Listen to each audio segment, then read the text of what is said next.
of money. I think this is an interesting topic for some of you. I know for Miss Nechipani, we have already discussed this one, so it's going to be probably a revision for you.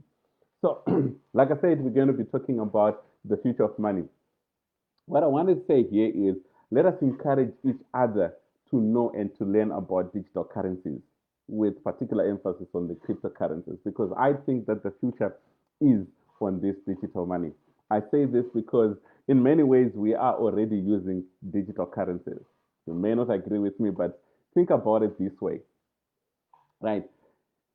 The last time that your boss paid you, I mean, we're actually closer to payday, right? Maybe some of you already paid today. I know that I've done some payroll for today, and then some people are getting paid tomorrow. So I know that your boss is going to be paying you in the next few days. Now assume that your boss paid you already. How did he pay you? He, he or she would have sent the money to you via EFT.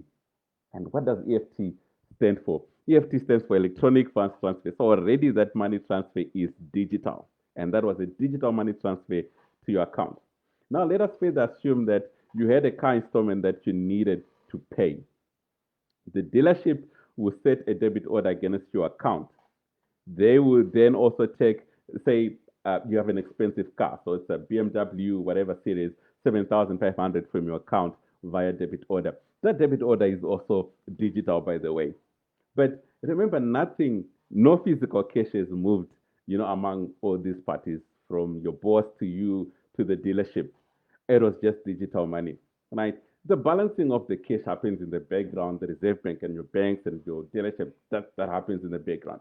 But now, let us make things more interesting. How about we take this money into the cloud?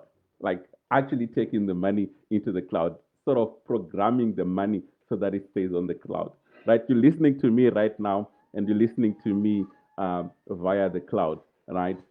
You're listening to my voice via the cloud. So I don't have to be where you are. You can actually listen to me. And you don't have control over my voice. Right? Now assume we do exactly the same with money.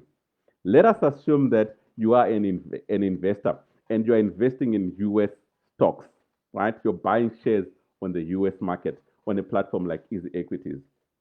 Now, this is an interesting one because if you were to transfer your money to Easy Equities, you're going to move your cash from your bank account to maybe say Capitec if you're banking with Capitec, and then from Capitec you're going to transfer the money to Easy Equities.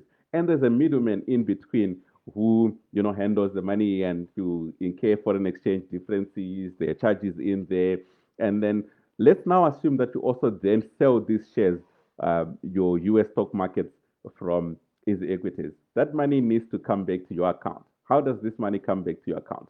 The Reserve Bank has to get involved. You get to get clearance from the Reserve Bank. Now, wouldn't it be nice if this trading platform just wired the money directly to you without having to go through the Reserve Bank? Right? So that you actually save on fees and you save on your foreign exchange fluctuations and your foreign exchange loss.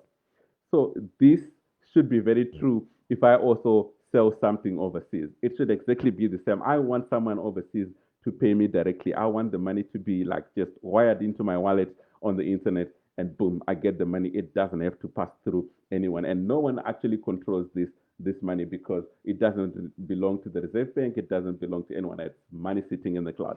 And this is exactly what cryptocurrencies are able to do for you. Your cryptocurrencies like your Bitcoin. I mean, you can do that using Luna, for example. I can wire money to Miss Nechipani here and she will receive it in the next few seconds.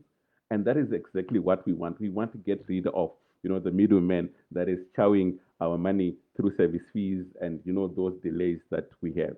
Now you might be wondering and you might be asking me this question to say what determines the value of digital currencies if the Reserve Bank or central banks are not involved in doing this? That is a very good question, actually.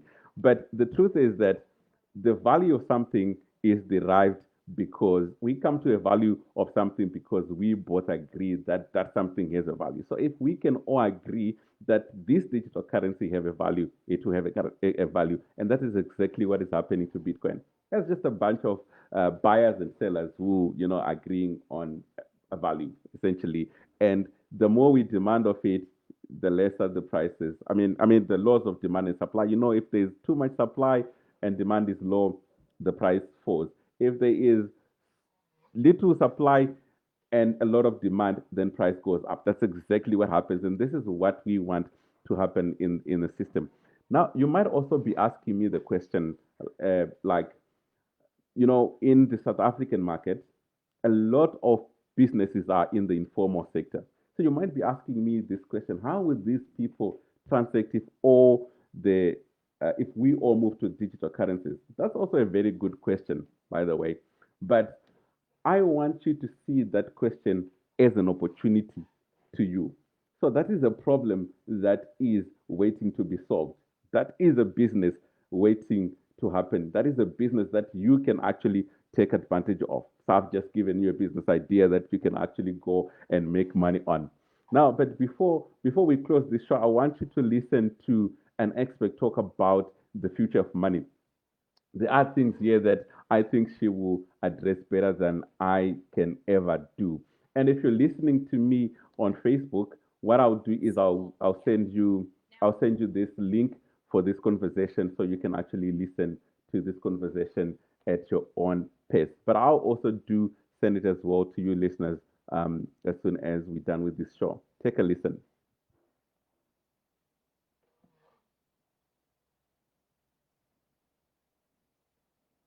I want to tell you about the Yap because their form of money is really interesting.